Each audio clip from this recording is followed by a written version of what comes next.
Alain Chelousse, bonjour.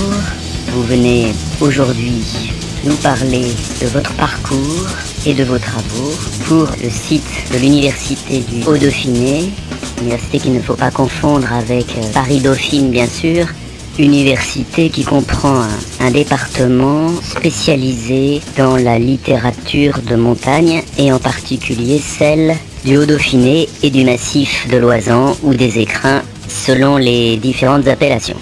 Alain Chelousse, comment vous êtes venu à la montagne et à l'écriture de montagne? Écoute Noël, je préfère qu'on se tutoie, il me semble que ça fait longtemps qu'on se connaît, puis on a quand même fait des choses ensemble. Alain Chelousse, nous avons décidé en accord avec le comité directeur de l'université que cette interview se ferait avec un vouvoiement. C'est vrai que nous avons fait de la montagne dans le passé ensemble, mais c'est pas l'objet de la discussion. Et aujourd'hui, il me semble qu'il y a longtemps que nous ne sommes plus tellement amis. D'autre part, il est très important dans notre université d'éviter tout conflit d'intérêts avec les personnes sur lesquelles on travaille. C'est la meilleure, il me semble que question objectivité, on peut faire mieux. Alain Chelousse, ce n'est pas l'objet aujourd'hui. Il s'agit surtout de te donner la possibilité de présenter toi-même ton travail et éventuellement de te défendre contre les très nombreuses critiques qui sont formulées ici ou ailleurs, et en particulier à l'université du Haut-Dauphiné. Bon, écoutez Noël, Madame Ariti alors, puisque il faut parler comme ça. Pour moi, tout a commencé avec Louis Lachenal. Oui, Alain Chelousse, tout le monde sait que ça a été un moment à la fois bouleversant et fantastique quand vous avez découvert ce lien au travers des lettres de votre nom avec Lachenal. Effectivement, quand j'ai réalisé ça, j'ai compris que quelque chose me liait à cet homme qui a été mon héros pendant mon adolescence.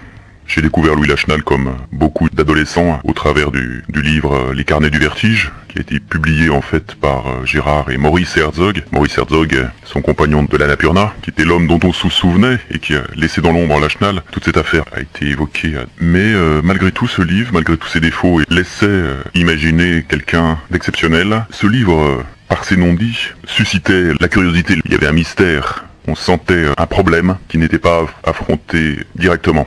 Bref, je me suis identifié à Louis Lachenal et j'ai commencé à pratiquer la montagne à partir de l'âge de 13 ans et je me suis retrouvé en Oisans. Et à partir de ces années-là, j'ai exclusivement centré mon activité d'alpiniste sur l'Oisans jusqu'à ce que je vous rencontre, Madame Ariti. Oui Alain, c'est vrai, mais peut-être qu'il faut maintenant parler de vos travaux d'écriture avant le métier que vous avez choisi par la suite. Merci Noël. Voilà ce qui s'est passé. En réalité, l'énigme, le mystère de l'affaire Lachenal-Herzog, et à la lecture de ce livre et des livres de montagne que je me suis mis à lire avec une avidité considérable, dans toutes ces lectures, et aussi dans ma pratique et ma fréquentation du monde des grimpeurs, des cafistes, par exemple, des alpinistes, je me suis intéressé beaucoup à la psychologie de ces gens qui ne se prétendaient pas sportifs, se montraient plutôt comme des aventuriers, des gens qui cherchaient dans l'aventure et en eux-mêmes quelque chose, presque des humanistes, dans les discours des grimpeurs, les discours des alpinistes, les écritures de ces alpinistes.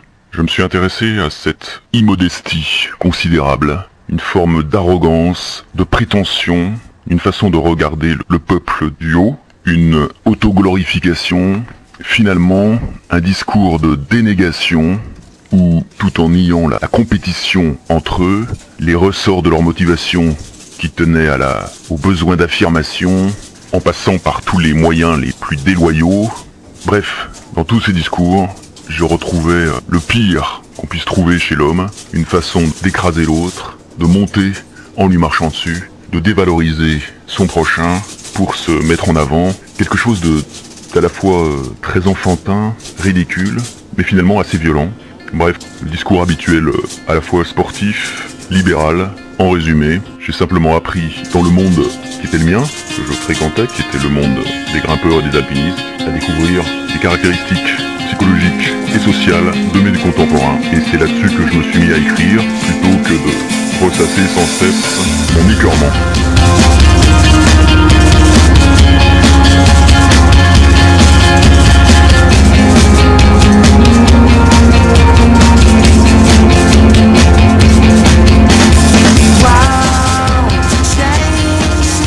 Alain, vous semblez très négatif dans tout ce que vous dites, mais c'est bien d'ailleurs ce qui ressort dans vos travaux. Vous avez écrit 3 textes qui sont en fait des enquêtes sur divers événements qui ont mis en cause des personnes qu'on retrouve d'ailleurs d'une affaire à l'autre. Hein. Oui, Noël, vous avez parfaitement raison. Donc j'ai fait un premier texte sur l'affaire de la Meije, où se sont affrontés non des hommes avec la montagne, mais plutôt des hommes entre eux, une guerre entre collègues de travail de l'univers psychiatrique, psychologique et psychanalytique. Et je montrais simplement que les techniques du combat pour le pouvoir étaient exactement les mêmes à l'université que dans le monde de l'alpinisme. Dans la deuxième enquête, qui m'a conduit à m'intéresser surtout au centre d'entraînement du Lautaret, un centre de formation sportive et d'épanouissement personnel, en résumé, qui a formé une élite d'alpinistes. J'ai approché de près la réalité de cette pratique élitiste, parfaitement conforme aux standards actuels de la société. Enfin, ma troisième enquête concerne ce qui s'est passé au moment du Festival du Sud à Briançon, avec des événements assez problématiques en Val-Louise. Merci Alain, et votre présentation. Évidemment, nos chercheurs portent un regard assez différent sur ce que vous faites, même si je trouve que vous en faites un bon résumé. De votre part, Noël, c'est vraiment un sacré compliment.